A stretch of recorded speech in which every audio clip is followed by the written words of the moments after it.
नमस्कार दोस्तों, NCERT book की सीरीज़ में एक बार फिर से आपका स्वागत है। एक बार फिर मैं एनसीईआरटी की book geography subject class 7th के दोस्तों चैप्टर नंबर 6 लेकर के आया हूं। इस चैप्टर में आज हम देखेंगे दोस्तों प्राकृतिक वनस्पति एवं वन्य जीवन के बारे में। तो दोस्तों, जैसा कि आप जानते हो, मैं एनसीईआरटी बुक की जो सीरीज़ चला रहा हूँ, इस एनसीईआरटी बुक की सीरीज़ में मैं line by line NCERT book को पढ़ता हूं और महत्वपूर्ण कंटेंट जो होते हैं दोस्तों, उसको अच्छे से समझाने का प्रयास करता हूं और अच्छे से मैं डिस्क्राइब करता हूं।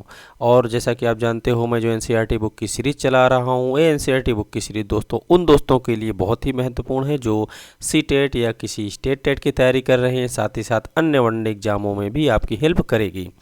तो चलो दोस्तों, स्टार्ट करते हैं प्राकृतिक वनस्पति एवं वन्य जीवन। और ये जो चैप्टर लेकर आया हूँ दोस्तों, ये ज्योग्राफी का चैप्टर है, ज्योग्राफी सब्जेक्ट का क्लास 7th के 6 नंबर चैप्टर है दोस्तों।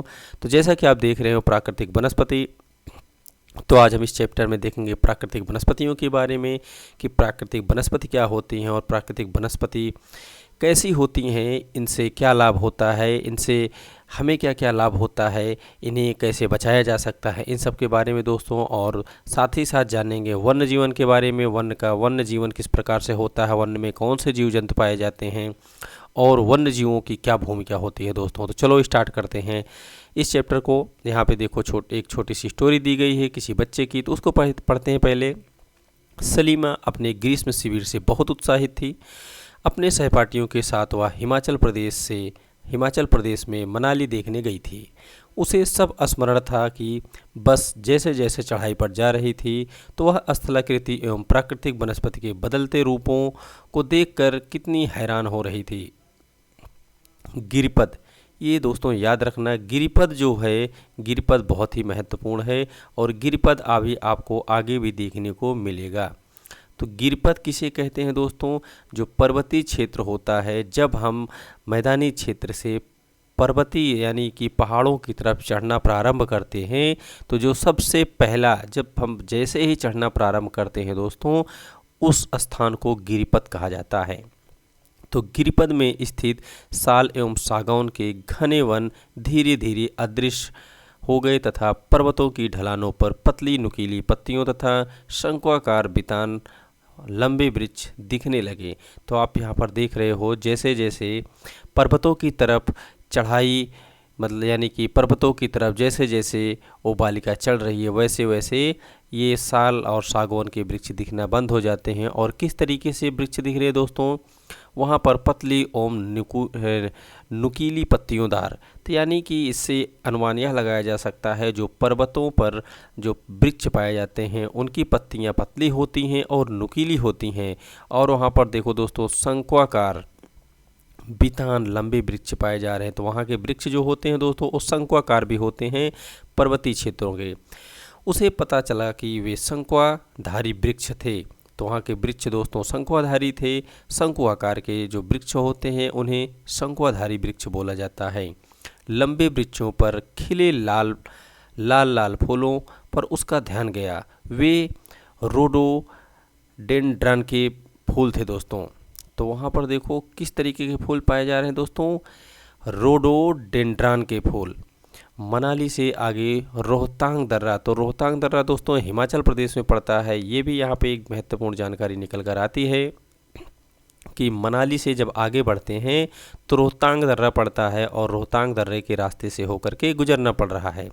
तो रोहतांग दर्रे तक के रास्ते में उसने देखा कि भूमि छोटी छोटी घास एवं कुछ स्थलों पर बर्फ से भी ढकी थी। तो जब कुछ स्थलों पर दोस्तों बर्फ भी दिख रही है, तो इसका मतलब ये है कि पर्वतीय क्षेत्रों में बर्फ भी पड़ती है। तो आपने देखा इस इंट्रोडक्शन पार्ट में कितने कुछ महत्वपूर्ण चीज़ें दिख रहे हैं। सबसे पहले जब आप पर्वतीय क्षेत्रों पर चढ़ना प्रारंभ करते हैं तो आप गिरिपद से प्रारंभ करते हैं।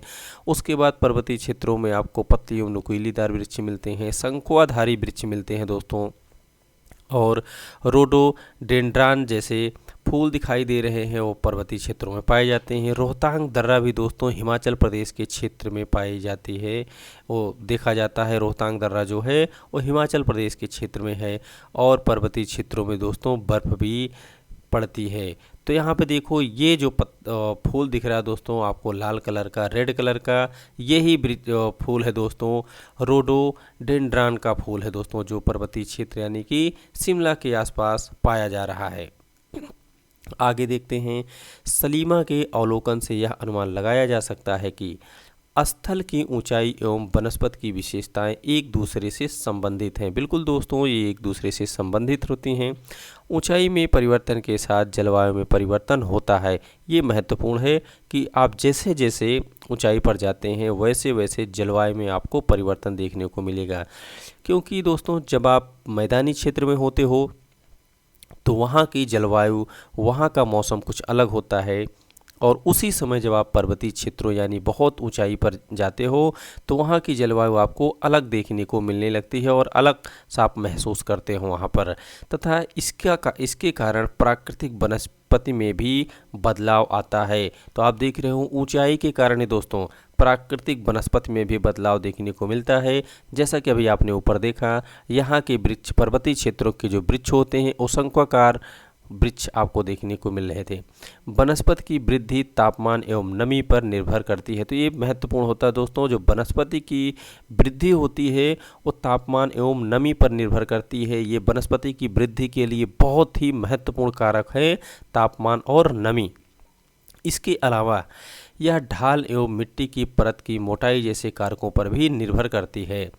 इन घटकों में अंतर के कारण किसी स्थान की प्राकृतिक वनस्पति की सघनता एवं प्रकार में भी परिवर्तन होता है। बिल्कुल, उनकी सघनता में भी सघनता के कारण भी आपको अंतर देखने को मिलता है। जैसे कि यहाँ पर लिखा हुआ है कि इन सभी घटनाओं में अंतर, इन जो ये सारी घटनाएं हो रही दोस्तों, इन घटकों में अंतर के कारण किसी स्थान की प्राकृतिक वनस्पति जो होती है उसकी सघनता एवं प्रकार में भी आपको परिवर्तन देखने को मिलता है।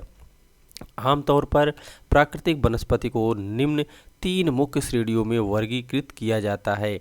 तो आप देख रहे हो मुख्य 3 श्रेणियों में वर्गीकृत किया जा रहा है। तो इन देखेंगे आगे कि कौन से वो 3 प्रकार हैं जो 3 रूपों में इनको वर्गीकृत किया जा रहा है। तो यहाँ पर दोस्तों सबसे पहला जो दिया गया है वो वन है। सबसे पहले इसको वन में विभाजित किया गया, उसके बाद दोस्तों इसे घास स्थल के रूप में अलग किया गया, और तीसरा कांटेदार झाड़ियों में इसे अलग किया गया।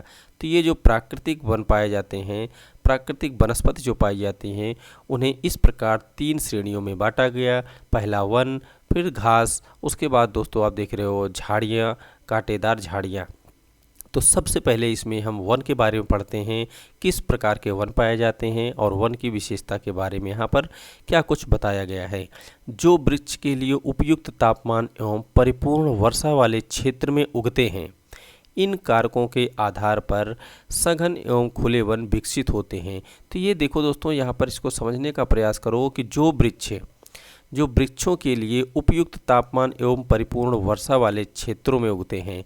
तो जैसा कि भी आपने देखा यहाँ पर कि तापमान, जो प्राकृतिक वनस्पति होते हैं उनकी वृद्धि के लिए तापमान एवं नमी दोनों जरूरी है दोस्तों, और इन्हीं तापमान और नमी पर ही ये निर्भर होते हैं, क्योंकि इन्हीं के द्वारा वृक्षों का या प्राकृतिक वनस्पति जो होते हैं उनका विकास होता है। और वही चीज़ यहाँ पर कहा जा रहा है दोस्तों कि तापमान, यानी कि जहाँ पर इन्हें उपयुक्त तापमान मिलेगा, एवं वर्षा यानी दोस्तों नमी, अगर वर्षा होगी तभी वहाँ पर नमी होगी। तो इन्हें उपयुक्त तापमान एवं उपयुक्त वर्षा जहाँ पर मिलेगी दोस्तों, वहीं पर ये वृक्ष उगते हैं। और ये वृक्ष कौन से होते हैं? ये वन वाले वृक्ष होते हैं। वन होता है दोस्तों जो बहुत अधिक क्षेत्र में और बहुत बड़े बड़े यहाँ पर वृक्ष होते हैं, उसे वन कहा जाता है। बहुत अधिक क्षेत्रफल में होते हैं और इनकी लंबाई भी काफ़ी होती है। तो ऐसे वृक्ष दोस्तों जहाँ का तापमान अच्छा होगा और जहाँ पर वर्षा की मात्रा अधिक होगी, वहीं पर ये वृक्ष उगेंगे। तो ऐसा क्षेत्र आप देखोगे कि सबसे अधिक अगर वन सघनता वाला क्षेत्र पाया जाता है, जहाँ पर तापमान एवं वर्षा दोनों पाई जाती है दोस्तों, वो क्षेत्र होता है विषुवत रेखा के आसपास। सबसे ज़्यादा आपको सघन वन वाले वृक्ष और सघन वन वाले जंगल यानी सबसे ज़्यादा वन आपको देखने को मिलेंगे। इन कारकों के आधार पर सघन एवं खुले वन विकसित होते हैं। अगर वहाँ पर तापमान एवं वर्षा परिपूर्ण रूप से मिलती है तो वहाँ के जो वन होंगे दोस्तों वो बहुत ही घने होंगे। अगर वहाँ पर तापमान एवं वर्षा पर्याप्त मात्रा में नहीं मिलेगी तो वहाँ पे वन की मात्रा कम हो जाएगी दोस्तों, यानी वहाँ पे वृक्ष कम देखने को मिलेंगे। घास स्थल की अगर बात करें तो जो मध्य वर्षा वाले क्षेत्र में विकसित होते हैं, तो घास स्थल जो होता है दोस्तों ये वनों से इनकी लंबाई कम होती है।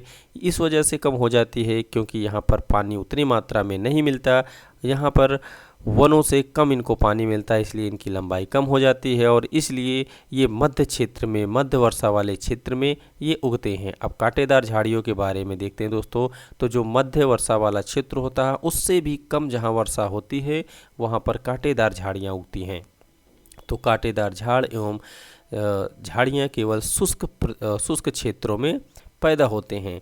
तो शुष्क क्षेत्रों में कांटेदार झाड़ियाँ इसलिए होते हैं दोस्तों क्योंकि वहाँ पर वर्षा बहुत कम मात्रा में होती है या बिल्कुल नहीं होती, और जो वहाँ पर पेड़ पौधे उगते हैं वो अपनी पत्तियों को सिकोड़ लेते हैं, यानी दोस्तों कि वो उनकी पत्तियाँ कांटेदार हो जाती हैं और इतनी पतली हो जाती हैं। और पतला होने का कारण भी यह है, इसलिए पतली हो जाती हैं ताकि सूर्य जो है इनके पत्तियों से वहाँ के जल को वाष्पित ना कर सके और इन जो पृथ्वी के अंदर से इन वृक्षों की जड़ें जल खींच के अपना भोजन बना रहे हैं दोस्तों, वो पानी वो जल जो है पत्तियों के माध्यम से उड़ ना जाए, इसलिए ऐसे स्थानों की पत्तियां जो होती हैं सिकुड़ के कांटे का रूप ले लेती हैं। और ऐसे क्षेत्रों में दोस्तों जहां शुष्क एवं मरुस्थलीय क्षेत्र होता है वहां पर कांटेदार वृक्ष भी आपको देखने को मिल जाते हैं।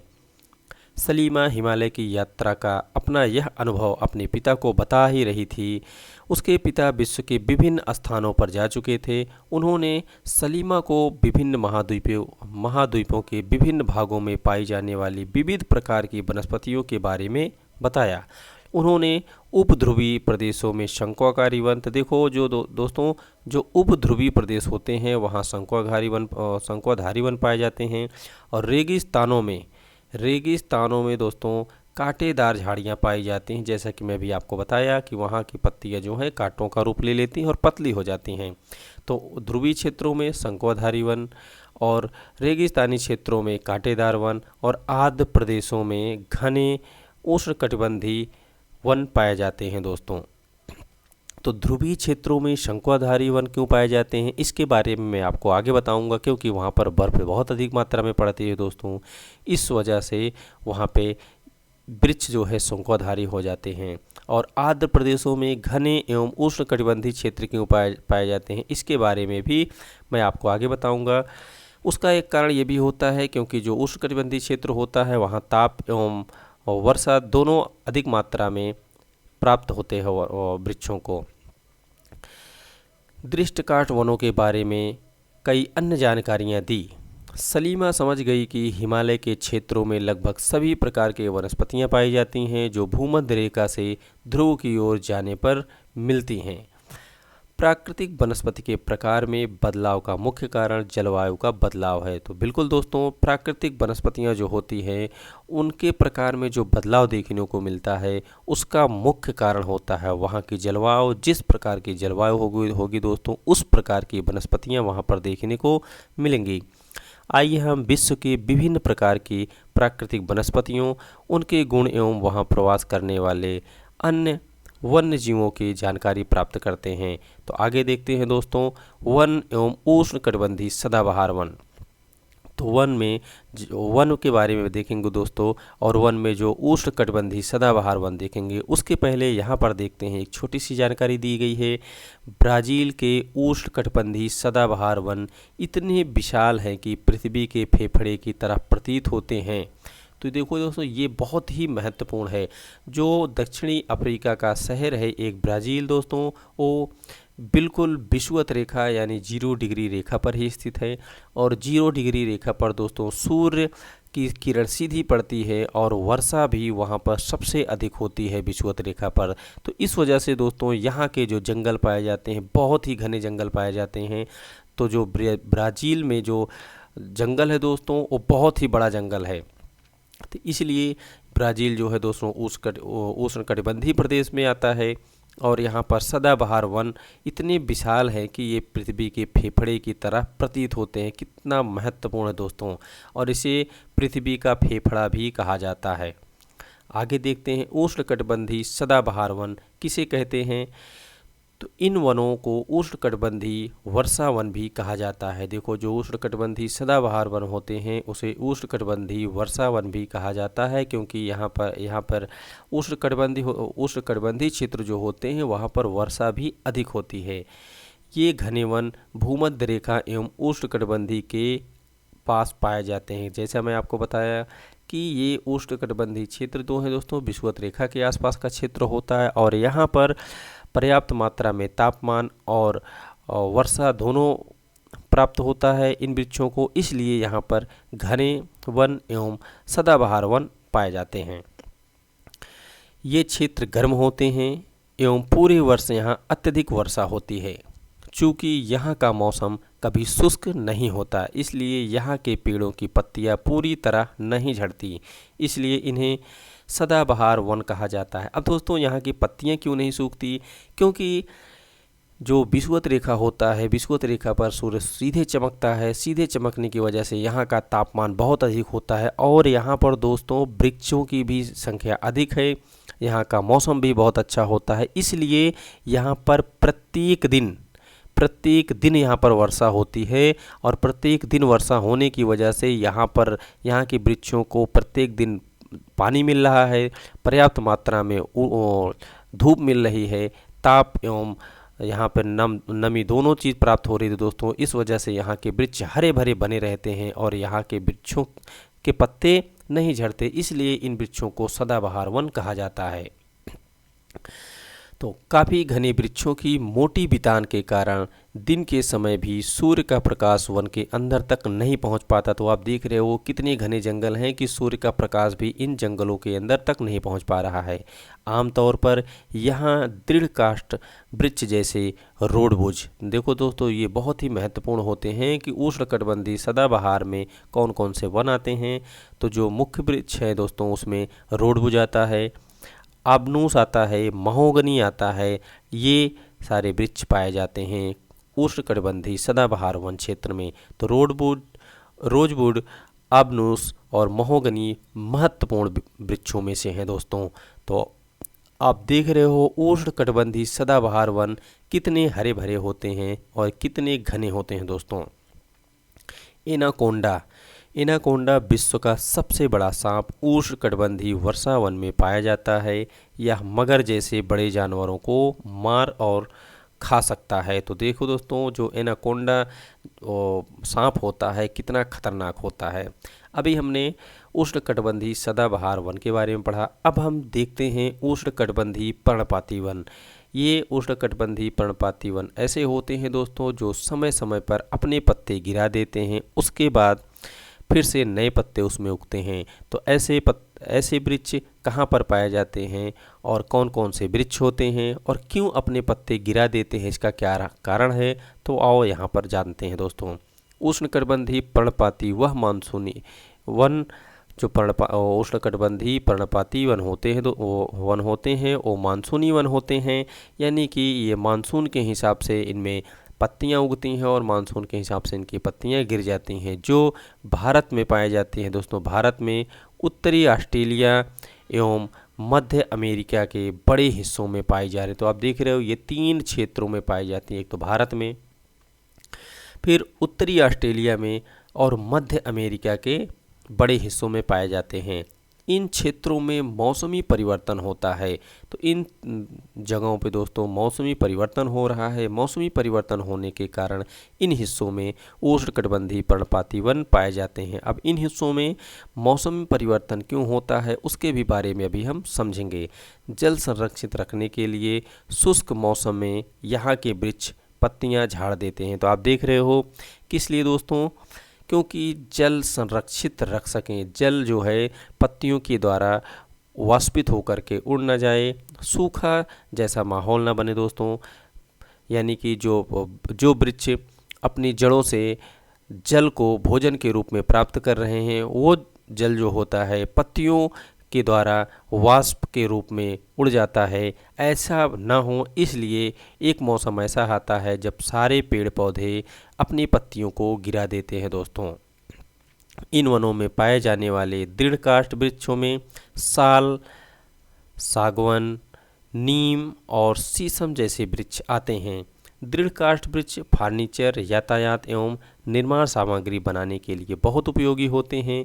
इन प्रदेशों में आमतौर पर पाए जाने वाले जो जानवर होते हैं दोस्तों, उसमें बाघ, शेर, हाथी, गोल्डन लंगूर एवं बंदर आदि पाए जाते हैं। तो आओ देखो, ये कुछ इस तरीके से जो उष्णकटिबंधीय पर्णपाती वन होते हैं दोस्तों, कुछ इस तरीके से जंगल दिखते हैं। कुछ समय में जब वर्षा का मौसम होता है दोस्तों, जब इन्हें पर्याप्त मात्रा में जल और सूर्य यानी कि प्रकाश दोनों मिलता है, आप कह सकते हो जब इन्हें ताप और नम दोनों चीज़ प्राप्त होता है, उस समय ये जंगल बिल्कुल हरे भरे होते हैं। और जब इन्हें वर्षा कम मिलती है और तापमान ज़्यादा मिलता है, तो उस समय दोस्तों ये अपने पत्तियों को गिरा देते हैं। आपने देखा होगा कि ऐसे वृक्ष जो होते हैं जो सदाबहार और उष्णकटिबंधीय पर्णपाती वन होते हैं दोस्तों, वो लगभग मार्च के आसपास दोस्तों अपने पत्तों को गिरा देते हैं, क्योंकि उसके बाद अप्रैल के आसपास इसमें नए पत्ते निकलने लगते हैं और उसी समय दोस्तों गर्मी का मौसम प्रारंभ होने वाला होता है। आगे देखते हैं शीतोष्ण सदाबहार वन। शीतोष्ण सदाबहार वन कौन से होते हैं दोस्तों, इसके बारे में देखते हैं। शीतोष्ण सदाबहार वन मध्य अक्षांश के तटीय प्रदेशों में स्थित है। तो ये दोस्तों कहाँ पाए जाते हैं, मध्य अक्षांश के तटीय प्रदेशों में स्थित हैं। तो सबसे पहले आप ये जानो, जो मध्य अक्षांश होते हैं वो कहाँ पर पाए जाते हैं दोस्तों। ये सामान्यतः महाद्वीपों के पूर्वी किनारे पर पाए जाते हैं। तो जो शीतोष्ण सदाबहार वन पाए जाते हैं दोस्तों, महाद्वीप के पूर्वी किनारों पर पाए जा रहे हैं।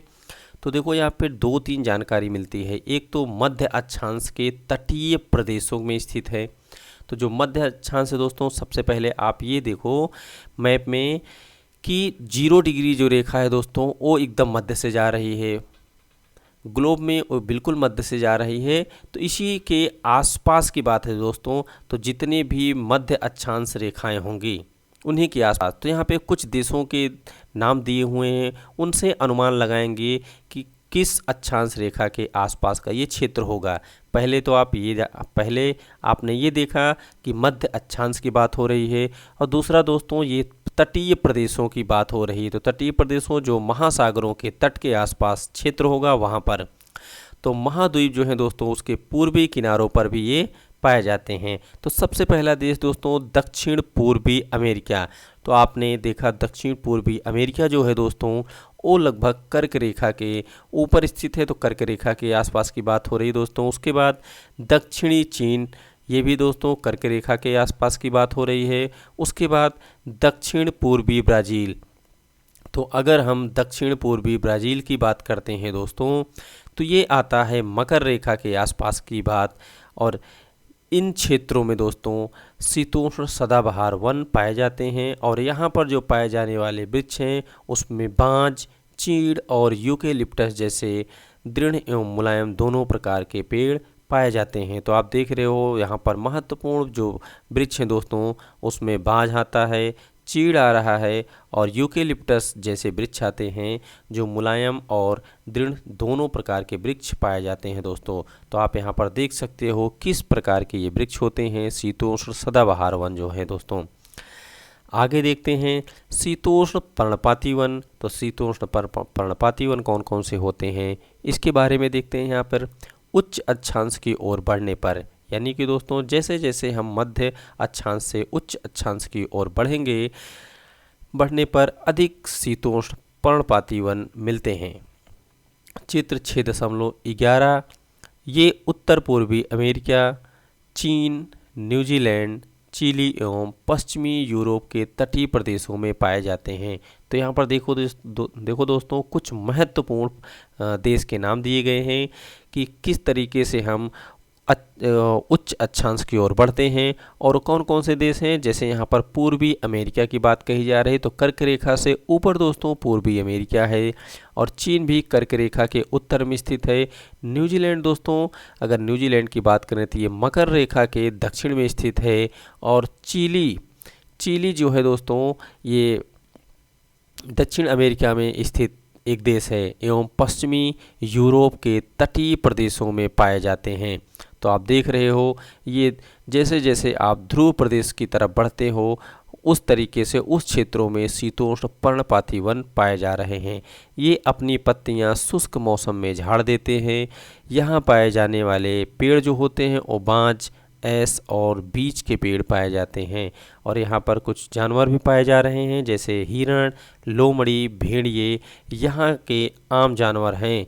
फीजेंट दोस्तों, फीजेंट तथा मोनाल जैसे पक्षी भी यहाँ पाए जाते हैं। तो आप ये फीजेंट देख रहे हैं, फीजेंट की इमेज है दोस्तों, और ये मोनाल है। तो फीजेंट और मोनाल भी यहाँ पर पाए जाते हैं। ये कुछ इस तरीके से होते हैं दोस्तों शीतोष्ण पर्णपाती वन, जो समय समय पर अपने पत्ते को गिराते हैं, जो शुष्क मौसम में अपने पत्ते को गिरा देते हैं दोस्तों। आगे देखते हैं भूमध्य रेखीय वनस्पति। तो भूमध्य रेखीय वनस्पति किस प्रकार के होते हैं, इसके बारे में भी देखते हैं। आप जान चुके हैं कि महाद्वीप के पूर्वी एवं उत्तर पूर्वी किनारों के अधिकांश भाग शीतोष्ण सदाबहार एवं पर्णपाती पेड़ों से ढके हैं। बिल्कुल दोस्तों, आपने देखा भी ऊपर थ्योरी पार्ट में भी कि जो महाद्वीप है, महाद्वीप के उत्तरी एवं जो उत्तर पूर्वी किनारा है वहाँ पे अधिकांश जो भाग हैं वो शीतोष्ण सदाबहारी वन पाए जाते हैं। क्योंकि अगर हम बात करें भूमध्य रेखा की, तो भूमध्य रेखा के उत्तर में दोस्तों स्थलीय क्षेत्र यानी कि महाद्वीप का ज़्यादा क्षेत्रफल पाया जाता है दक्षिणी भाग की तुलना में। महाद्वीपों के पश्चिमी एवं दक्षिणी किनारे भिन्न हैं। यहाँ भूमध्य सागरीय वनस्पतियाँ पाई जाती हैं। यह अधिकतर यूरोप, अफ्रीका एवं एशिया के भूमध्य सागर के समीप वाले प्रदेशों में पाई जाती हैं। बिल्कुल दोस्तों, जब आप वर्ल्ड मैप देखेंगे तो जो भूमध्य सागर है, भूमध्य सागर के उत्तरी क्षेत्र में दोस्तों, भूमध्य सागर के उत्तर में यूरोप है और भूमध्य सागर के दक्षिण में आप अफ्रीका महाद्वीप पाएंगे, और भूमध्य सागर के दोस्तों लगभग पूर्व क्षेत्र में आपको एशिया महाद्वीप देखने को मिलेगा। तो इन क्षेत्रों में जहां भूमध्य सागर है दोस्तों, वहां पर आपको भूमध्य सागरीय वन या भूमध्य सागरीय वनस्पतियां देखने को मिलेंगी। इसलिए इसका नाम भूमध्य सागरीय वनस्पतियां पड़ा है दोस्तों। ये वनस्पतियां भूमध्य सागर के बाहरी प्रदेशों जैसे संयुक्त राज्य अमेरिका के कैलिफोर्निया, दक्षिण पश्चिमी अफ्रीका, दक्षिण अमेरिका एवं दक्षिण पश्चिमी ऑस्ट्रेलिया में भी पाई जाती है। इन प्रदेशों में गर्म शुष्क ग्रीष्म एवं वर्षा वाली मृदु शीत ऋतुएं भी होती हैं। तो आप देख रहे हो दोस्तों, भूमध्य रेखा के अलावा यानी भूमध्य सागर जो है, भूमध्य सागर के अलावा भी इन जो भूमध्य सागरीय वृक्ष होते हैं दोस्तों, उसके अलावा भी कई जगह पाए जा रहे हैं। जैसा कि आपने देखा यहाँ पर अमेरिका के कैलिफोर्निया में और अफ्रीका में भी दोस्तों पाया जा रहा है। उसके अलावा आपने देखा ऑस्ट्रेलिया में भी भूमध्य सागरीय वन पाए जाते हैं। इन क्षेत्रों में आमतौर पर संतरा, अंजीर, जैतून एवं अंगूर जैसे नींबू वंश के फल पैदा किए जाते हैं। तो आप देख रहे हो यहाँ पे किस प्रकार के फल भी उगाए जा रहे हैं भूमध्य सागरीय प्रदेशों में दोस्तों, जहाँ पर भूमध्य सागरीय वनस्पतियाँ पाई जाती हैं। क्योंकि लोगों ने अपनी इच्छा के अनुसार कृषि करने के लिए यहाँ की जो प्राकृतिक वनस्पति को हटा दिया। यहाँ वन्य जीवन कम है, क्योंकि दोस्तों जब लोगों ने यहाँ अपने अनुसार जो है खेती करते हैं, अपने अनुसार जो है यहाँ की कृषि करने कृषि करना चाहते हैं तो यहाँ से इन लोगों को जंगल काटना पड़ा और जंगल काट दिया इन लोगों ने। इस वजह से यहाँ की प्राकृतिक वनस्पतियाँ जो हैं दोस्तों अन्य स्थानों से कम हैं और यहाँ पर भी वन्य जीव भी कम पाए जाते हैं। आगे देखते हैं दोस्तों शंकुधारी वन के बारे में। शंकुधारी वन से हमें क्या क्या जानकारी प्राप्त होता है। उत्तरी गोलार्ध के उच्च अक्षांशों यानी 50 डिग्री से 70 डिग्री के में भव्य शंकुधारी वन पाए जाते हैं। इन्हें टैगा कहते हैं। तो जो इस क्षेत्रों में वृक्ष पाए जाते हैं दोस्तों 50 डिग्री से 70 डिग्री के बीच, उस प्रकार के वृक्ष को टैगा के नाम से जाना जाता है। ये वन अधिक ऊंचाइयों पर भी पाए जाते हैं। इन्हीं वृक्षों को सलीमा ने हिमालय में प्रचुर मात्रा में देखा था। ये लंबे नरम काष्ठ वाले सदाबहार वृक्ष होते हैं। इन वृक्षों को काष्ठ का उपयोग लुगदी बनाने के लिए किया जा रहा है। तो आप देखते हो जो इस प्रकार के वृक्ष होते हैं दोस्तों उससे लुगदी बनाया जाता है जो सामान्य तथा अखबारी कागज बनाने के काम आता है। नरम काष्ठ का उपयोग माचिस एवं पैकिंग के लिए, बक्से बनाने के लिए भी किया जाता है। चीड़, देवदार आदि इन वनों के मुख्य पेड़ जो चीड़ एवं देवदार के पेड़ होते हैं दोस्तों ये मुख्य पेड़ हैं। यहाँ सामान्यतः रजत लोमड़ी, मिंक, ध्रुवी भालू जैसे जानवर भी पाए जाते हैं। तो जो दोस्तों टैगा शब्द है, रूसी भाषा में टैगा का अर्थ शुद्ध या अनछुआ भी होता है। तो यहाँ पे आप देख सकते हो शंकुधारी वृक्ष किस प्रकार के होते हैं। और जैसा कि मैं बताया था शंकुधारी वृक्ष जो पर्वतीय क्षेत्रों में पाए जाते हैं वो इसलिए पाए जाते हैं दोस्तों जब बर्फ़ पड़े और बर्फ़ पड़ने के बाद बर्फ़ आराम से धीरे धीरे नीचे आ जाए। अगर ये वृक्ष बहुत चौड़े होंगे, इनका क्षेत्रफल शंक्वाकार नहीं होगा, तो जब बर्फ़ पड़ेगी दोस्तों तो इनकी टहनियाँ टूट जाएंगी, वज़न बहुत होगा बर्फ़ का और ये टूट कर ये सारे पेड़ बेकार हो जाएंगे, ये जंगल जैसा नहीं रह जाएगा। इस वजह से ये वृक्ष जो है दोस्तों शंक्वाकार होते हैं। तो आगे पढ़ने से पहले दोस्तों यहाँ पर एक छोटी सी जानकारी है भूमध्य सागरीय क्षेत्र के बारे में। भूमध्य सागरीय जो वृक्ष पाए जाते हैं तो देखते हैं उसके बारे में। भूमध्य सागरीय वृक्ष शुष्क ग्रीष्म ऋतु में स्वयं को ढाल लेते हैं। उनकी मोटी छाल एवं पत्तियाँ वाष्पोत्सर्जन को रोकती हैं दोस्तों। आगे भूमध्य सागरीय प्रदेश को फलों की कृषि के कारण विश्व का फलोद्यान भी कहा जा रहा है। तो जैसा भी आपने देखा कि कई ऐसे प्रदेश हैं दोस्तों जो वहाँ के वृक्षों को काट करके और प्रकृति के हिसाब से ना सही वो अपने हिसाब से वहाँ की खेती करते हैं। तो जब वहाँ पे अपने हिसाब से खेती करते हैं तो अच्छी फसल उगाते हैं, इसलिए उसे विश्व का फलोद्यान कहा जाता है। आगे देखते हैं दोस्तों घास स्थल के बारे में। उष्णकटिबंधीय घास स्थल सबसे पहले देखते हैं। तो उष्णकटिबंधीय घास स्थल के बारे में क्या क्या जानकारी मिलती है मुझे। ये वन भूमध्य रेखा की किसी भी तरफ उग सकते हैं।